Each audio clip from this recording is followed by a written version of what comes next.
Hi there. So welcome back. You might recall in our last video we talked about the importance of awareness, and this awareness is paramount to our awakening, no matter where you are on your spiritual journey, whether newly on the path or years in. We are each being called to release what no longer serves. And we all have plenty of that, right? Especially when we become attentive to the divine design, we can look at nature, and that shows up everywhere in nature, how beautiful and whole the divine design is, including in us. When we use energy out of alignment, or this is sometimes called misqualified energy, then the expression is altered, though the design, the original design or blueprint, is not. So we also talked last time about the 4 A words that help us on our journey. First is awareness, which we just mentioned, and that something is off, right? Second is acceptance.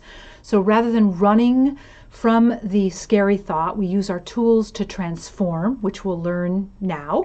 And alignment with source is the 3rd A word. The 4th is access to our inner gold, wisdom, and gifts. All of that is accessible in a creative healing process. We do this with the objective of building our relationship with our creative life force. That's naturally in our systems every moment of life. We can call it source, divine love, spirit, universe, whatever term you like. Also, our objective is to gently become aware of our critical or judgmental mind in order to consciously bring our mind to rest in our heart, to a place of truth, to move the mind into the passenger or co-pilot seat, thus allowing source her rightful place in the driver or pilot seat of your life. If you missed that video, you can go back and look at it now or later. It's in this playlist. So let's build on that A list and add alchemy to the list. The meaning of alchemy simply is a process of transformation and creation. So we're going to talk about and play in a creative process of alchemy in this video together. It's very exciting. When we encounter something painful, be it physical, like a burn or a broken bone, or emotional, like a betrayal or a loss or heartbreak, or spiritual, like separation from source or the feeling of aloneness or loneliness and abandonment, all of those are core human situations that we all have to find our way through. These events cause a wound in our system, and these wounds leave scars, whether seen or unseen, in our tissue or in our emotional integrity. The energy lingers in the form of grief or fear, as an example. And it's normal to experience traumatic events, but what's not normal is for a human being to let the energy of these traumatic events take up residence in our mind and body. And there are a lot of squatters living rent-free in our mind, right? I mean, worry and doubt and anxiety, stress, fear on all subjects.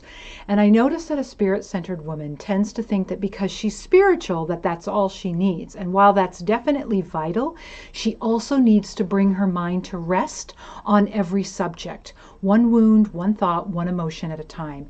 Bring it to rest in her heart. Most of us carry a pretty heavy burden of past trauma in our system.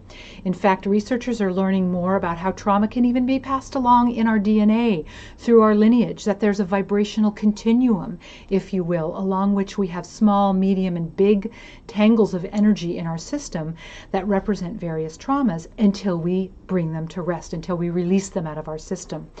I like to see these tangles, or I tend to see these tangles of energy, much like balls of yarn or wire or twine or a tangle of electric cords. Some are really dense and tight, while others are looser in their tangles. Some are big, some are small.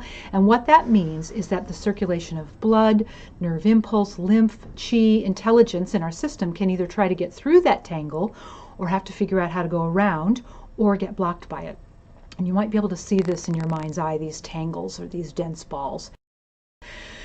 The bottom line is we can't keep carrying this energy. It's in large part what causes our pain, whether it's mental, emotional, or physical.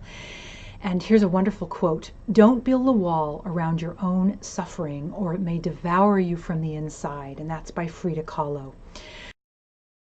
So here is where an intentional creative process can be one of the best transformational tools I know of. As I said in the last video, I've eaten along this smorgasbord for a lot of years, and this is a good one. I want to tell you a quick story about Gemma.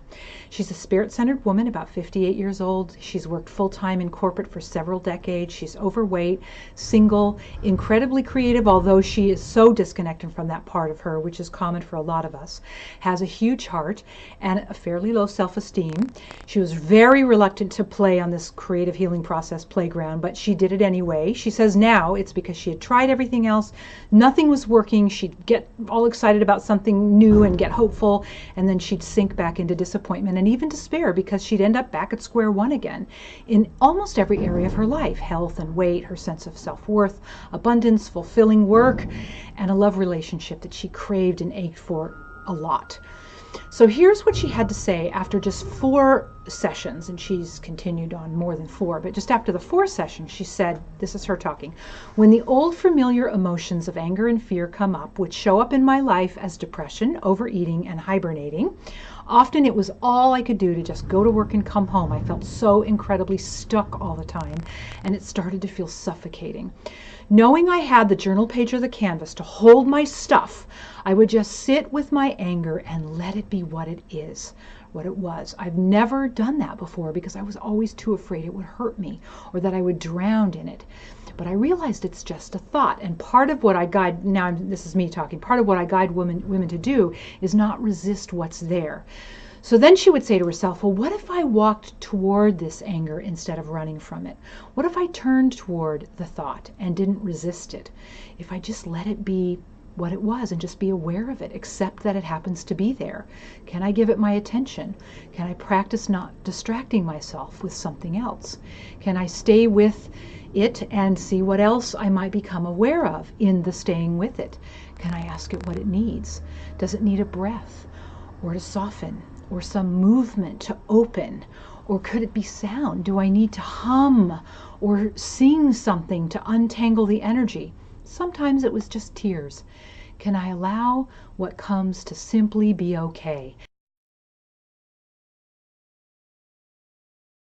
And then she says, I would do this until I feel the next feeling or notice the next thought, the one under the anger, which so far has always been fear for me, and I continue to practice staying with it.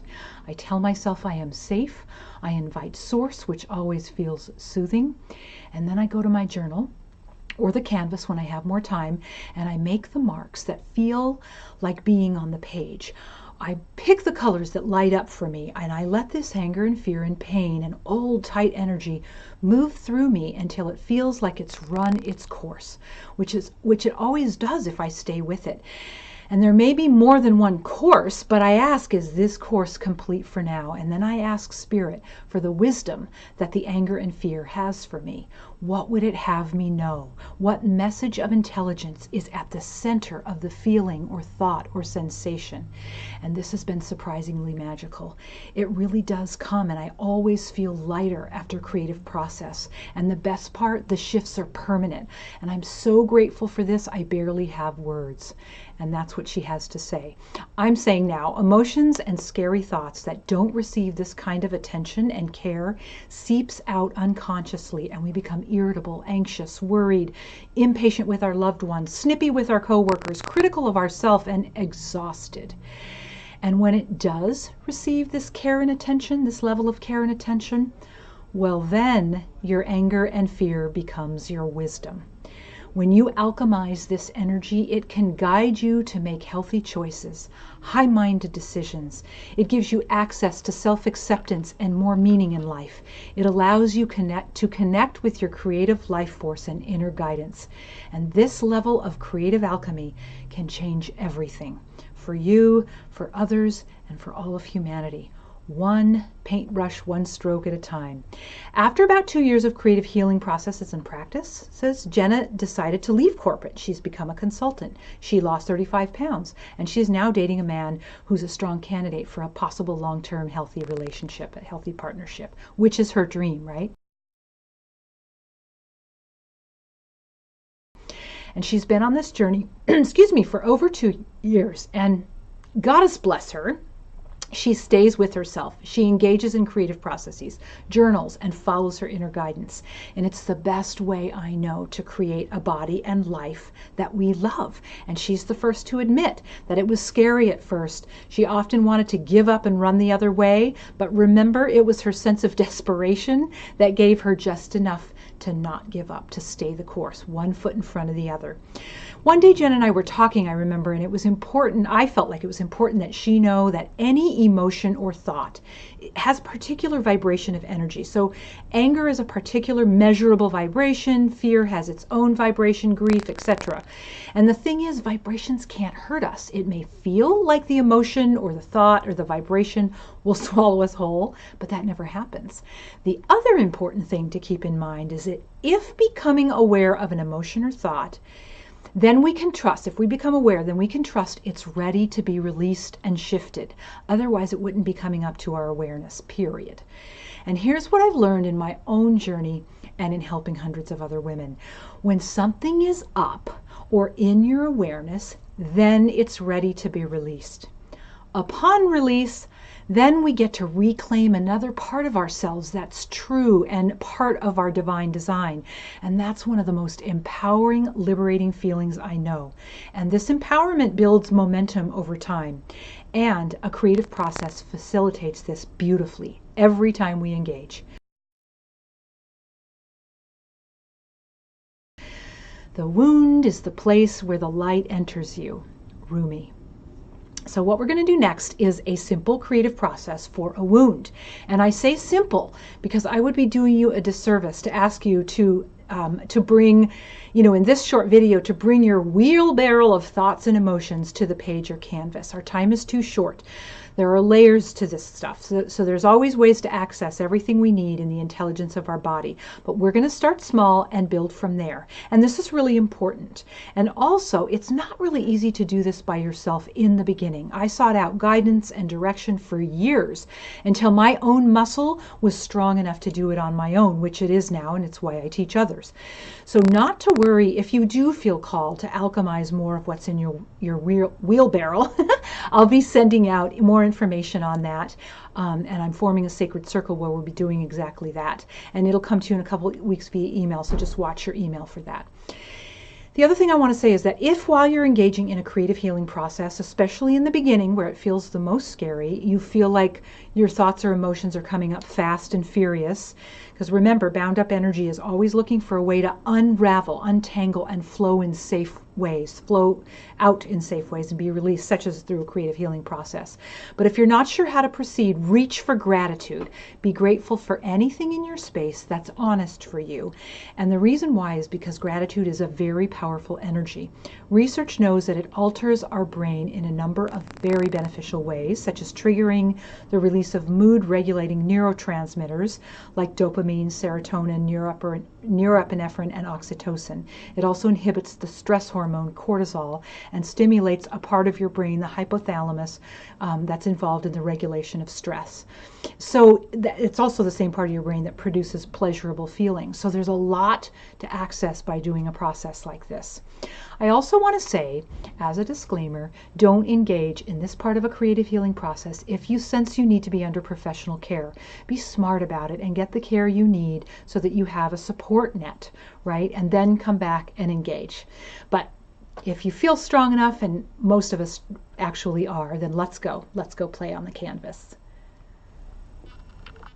Okay, so here we are. You might recognize this image from last video. This is these are the marks that we made as we went in to meet our inner wisdom and our guidance, or the higher intelligence, the source that's connected in our heart to the higher intelligence. So I'm starting here because I wanted us to remember that when we look at images, it gets past the gates of our mind and it helps us remember that this exists for us. This is living in us.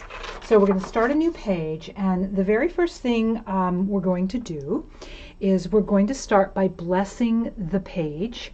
Well, I'm going to just take a little bit of water out of a little cup here of water. It's on my fingers, and I'm just going to lightly and gently tap the page. And I'm going to do that with my own prayer, and including gratitude, like we were just talking about. I'm going to bring in gratitude for the the wisdom of my higher intelligence to actually bring me to a page like this with a very particular intention and inquiry, that we're actually going to be able to transform energy, to alchemize energy. So just simply placing your hand on the page, you can place your other hand on your heart if you'd like. You could say a prayer or anything that feels like you're connecting yourself into the universe, however you do that. And then the next step, while this dries, is I'm going to ask you to consider, and I'm going to say this, and I'll put it on a slide here, and then you might want to pause the video so you can take yourself to your journal. If you're not using a journal, take yourself to any piece of paper. But it's important that you do the writing on this before we come and do the actual mark making. So what I'm going to have you do is ask, as kind of like a freestyle writing prompt, what is it that wants to shift? And you're going to get a lot of things that might come out, or maybe you'll just get one that's very obvious. I'm just going to remind you that if it's one that comes up that's like the big bad wolf in your life, keep asking, what is it that would like to shift that I can start small with and just play with right here and right now. So pause the video and go make some words flow through your pen on your journal page, or even just any single page, and come back. Great. Okay, so we're asking ourselves, what is it that would like to shift? Now, I realize, as we've already said, there's a lot of things that would like to shift. There's a constant wheelbarrow, as we already have mentioned that term, of stuff. And personally, I've worked on a lot of stuff, and there still seems to be, a fair amount, which doesn't bother me anymore. I don't feel overwhelmed by it because it's fun to work it out this way. Like, this is inspiring to me, and I feel the impact of it is so noticeable that I feel motivated to do it. So I hope you feel that way too, as you awaken that inner creative life force muscle in your own system. So the one I'm going to use, it may sound silly, but you'll see how many layers there are to it. I have two cats who are 4 years old. They're brother and sister. I've only ever had cats that have been outdoor cats. These guys are indoor cats. And I have a ridiculous fear that they're going to get out and somehow get hurt or lost or something. I mean, I have dreams about this. I'm kind of vigilant about the doors in the house and who's coming, making sure that people who are coming in or out are aware that there's cats that could get out. I mean, they don't stalk in the background looking for ways to dash out or anything, but it's just a fear I have. Now, what I realize is that 4.5 years ago, I lost a cat that was very precious to me. And that's a whole story. I might tell you that in an email, actually, because I learned a lot through that process. So any of us who've lost a pet that has been deeply connected in our heart, it's not an easy thing. And then what I realize is that is actually a representation of my deeper fear, even deeper fear of loss of the people that are really important to me in my life. My husband and my sisters and my dear friends. I hold myself in a little bit of tension and a brace for those bad things to happen, and I am actually tending to the energy around that because it holds me back from being at ease fully in life, and that's what my goal is. So all that being said, remember, an implement can be a paintbrush, it can be a pencil, this happens to be a colored water pencil, or it can be a pen, or even just a ballpoint pen. It doesn't really matter. So what I'm going to do first is I'm going to use a Sharpie, and I'm just going to draw a circle in the middle of this page, and I'm going to put my fear in the middle of this page. So this is my fear of cats getting out, and that's really about them getting hurt or me losing them. So I'm going to say loss, or pardon me, death. Okay, so that's my fear. And what I know is that when something is held in a circle, circles are sacred. So I'm giving this fear into this sacred circle. This is a ritual piece because we are claiming that this circle is sacred and that I am intentionally putting my fear into that sacred circle to be held by an energy that's greater than me for the invitation of alchemy, right? Like, I am intending to transform this energy so that I have more freedom around the layers of this particular piece. Okay, so last time you might remember I had 3 colors. I'm going to ask you, I'm going to do a paint thing here now, right? So I'm going to have 3 colors. I'm going to use a green. And you don't really need all that much. I'm going to use a magenta. Just pick 3 colors. It just makes it easy for you. And recall that what we're doing when we're picking colors, whether it's, you know, from a cup of you know, colored pencils, we're actually kind of just looking at them and quickly scanning them to see if anyone in particular lights up, right? So if one lights up, then choose that color. Don't even question it. Just pick it. You know that you just can't do this wrong, right? I mean, the worst that you do is that it just gets so out of control that you just start again on another page. Seriously, there's like no way to do this wrong. So then what I'm going to do is I'm going to choose the color of magenta, and I'm going to encircle this sphere. And I'm just going to, while I'm doing this and while I'm just sort of intentionally making this circular motion, I'm again praying through my paintbrush. I'm intending through my paintbrush. I am requesting and, you know, creating an inquiry to my higher heart, my divine love, my source, the part of me that is fully connected to source, which we all have, and to my creative life force, to engage with me in this request for alchemy of this particular fear. Now, I've done this on things that I've gotten, like if I get irritated or angry with someone or about a certain situation, or, you know, I'm working out a piece like that, I'll put that in the middle, and then I'll just, you know, I'll just intend that it be held in a sacred way so that I may do the work of alchemy. I've also done, I've done it on so many things. I mean, the list is long. You can literally do this on anything and everything. Then what I'm going to do is I'm going to make another geometric shape, and I think I'll do that in the color green.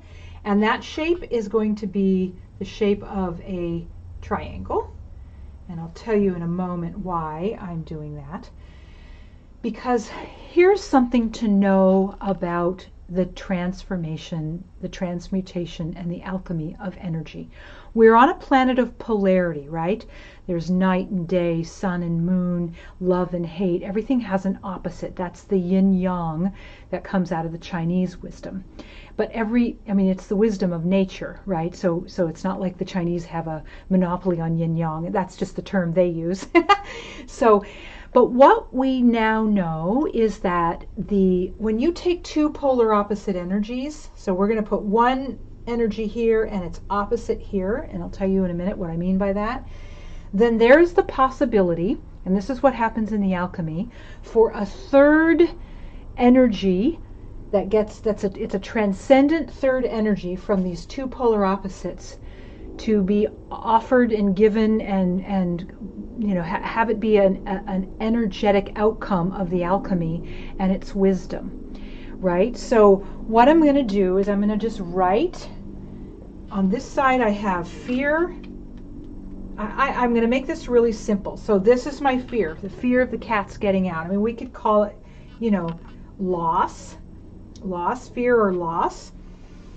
We could also throw death in there, right? So these are all my fears. And so I'm kind of layering all this. But the opposite of those things. So here's what you want to do with this. Is you want to look for the opposite. If the thing that's kind of hooking you or triggering you is fear, then you want to ask yourself, what feel in this situation, because it's going to be different for almost every situation. Sometimes it may be the same, but there's always going to be a different essence or a different energetic quality to what you're looking as a counterbalance or a polar opposite to the very thing you're working with now.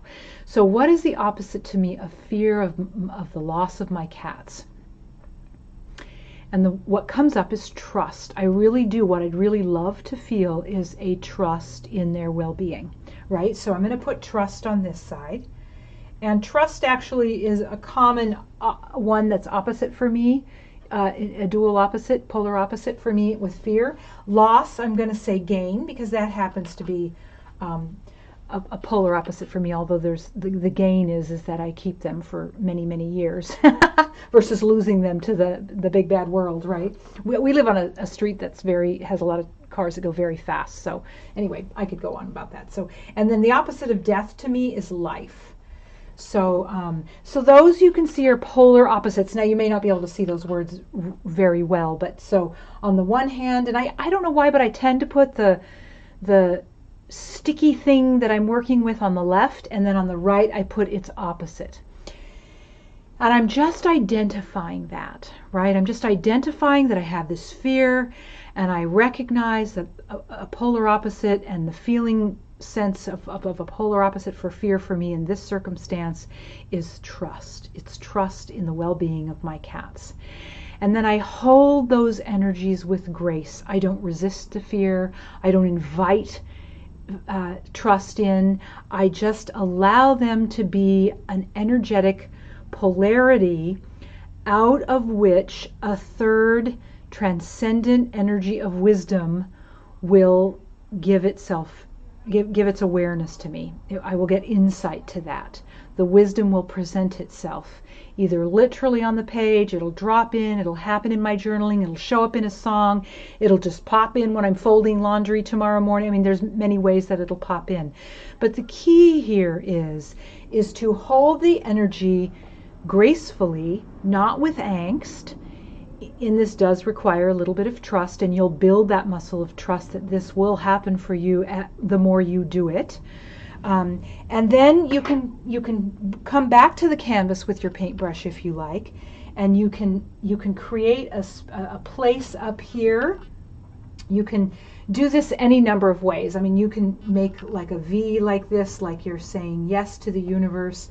This could also be like a chalice where you're allowing for the nectar of wisdom to be held in this place as it's being transformed and alchemized out of these two polar opposites. You can even go in and make any other kind of mark that feels that you're feeling drawn to do. Like I happen to like the figure eight thing, so I could come in here and I could just make a figure eight, which is like an infinity sign, and I'm doing that with the intention that these two energies will come together and they will cause the transformation into a third higher energy of wisdom to land in my chalice and make itself available to my awareness. You could also do dots, like I could actually make dots along this side of the triangle, any side, it doesn't matter, you can't do it wrong. I'm just saying I'm doing it on this side because this is where my fear of loss is. And I can make a mark for every one or everything that I've ever lost, so that I'm actually honoring loss, right? I mean, it is part of life, as we know, but I want to give it an honoring. And so I can go and I can do that. I can make these dots along that side. I could, there's so many, you could just sort of encircle your words in a way that you're recognizing that they are in you, that they exist. Like I'm recognizing this fear is in me, and it's in me, and it's present to my awareness because it's ready to get released. So now, will it flip off like a light switch and just go away? I don't know. We'll see. Sometimes that happens.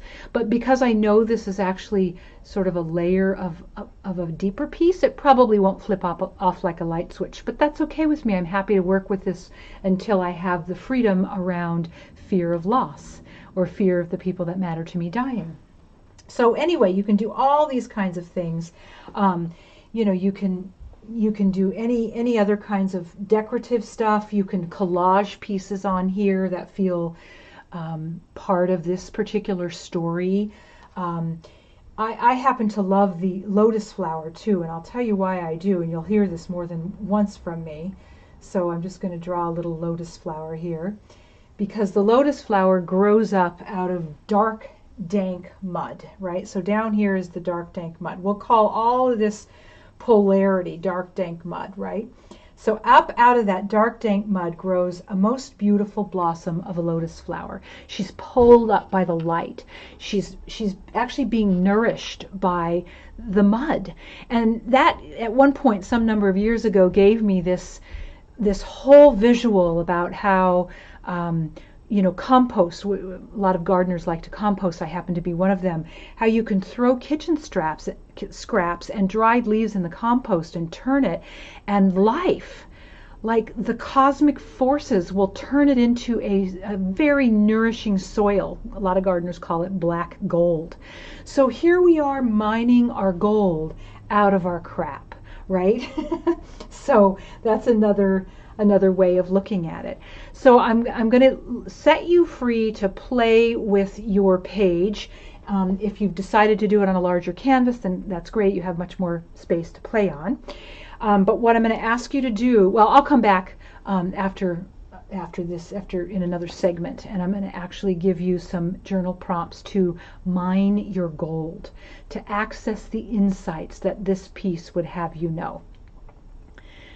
Okay, so your journal prompts, after you have completed your piece, you'll want to, and if it feels complete, great. If it doesn't, but you want to start the journal prompts, totally okay. I mean, you can come back and do multiple layers on this and garner whatever gold out of it you would like. But what you want to take in terms of the prompt to your journal page is, what is the third energy of wisdom between these two polar opposites for me to reclaim?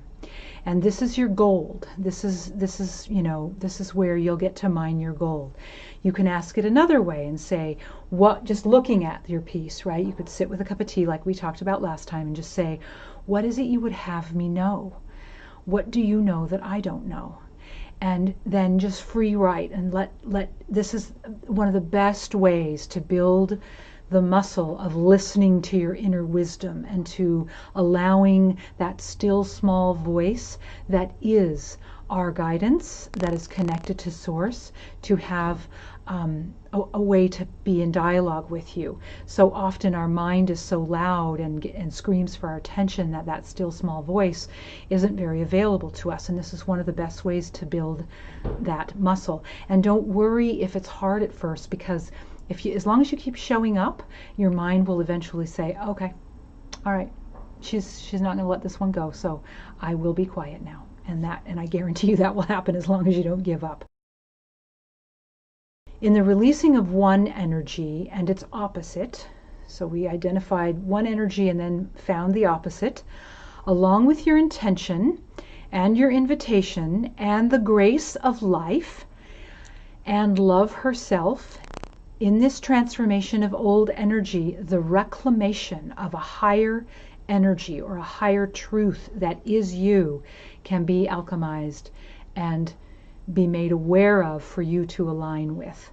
And we just have to know that it doesn't work anymore to run from old energy or sweep it under the carpet or turn our back on it or pretend it isn't there. I mean, we've gotten all pretty good at that. So really the only thing that works is to become aware of it, know that if it's present and it's in your awareness, then it's ready to be released, and that then you can engage in this creative healing process or this style of release work, which allows for the intention and the invitation and the energy to transform. Make marks, breathe, stay in your body, access gratitude. And I want you to know that this is an example of the second law of thermodynamics. Energy is constant and we can't make it go away. We can't get rid of energy. We can only transform it. And this is actually what we're doing here together. We're using a most impactful form of transformation or alchemy by way of a creative healing process. Then you want to engage in writing to complete the loop between language and image, to complete the loop between yin and yang, right and left side of your brain, the circuitry of your system. That's why both language and image are so important and impactful. So then you allow for the grace of the process and the humbleness in your heart to reveal its wisdom to you, or its insights, or its guidance, or its, do this and don't do that, or whatever the wisdom presents itself as. And this is actually physics, and there's a lot of research happening on this. I already mentioned it's yin and yang. It's actually part of what the Hadron Collider is in CERN, Switzerland, has been working on, is that what happens when atoms bump up against each other, when two energies collide, then there's a transcendent energy, and we're literally participating in that at that level of physics. So I do want to say one more time that if you feel like you need support, go get it. Don't hold that back from yourself. Make sure that you get the help that you need. And as you discover how valuable this is, then when I send out the golden invitation to join our sacred circle to continue doing this work at much deeper levels, what we'll do there is, we'll be actually working on abuses or disappointments or betrayals, or even the core separation wound, the abdication of power, the abuse of power. I mean, those are the kinds of things that can be transformed, but not in a short video like this. It does really need a stronger container and a stronger field to actually let that energy transform. So yeah, so that was our wound healing course. So thank you for joining me, and I look forward to being with you again next month. In creative love and healing, Laurie Morse.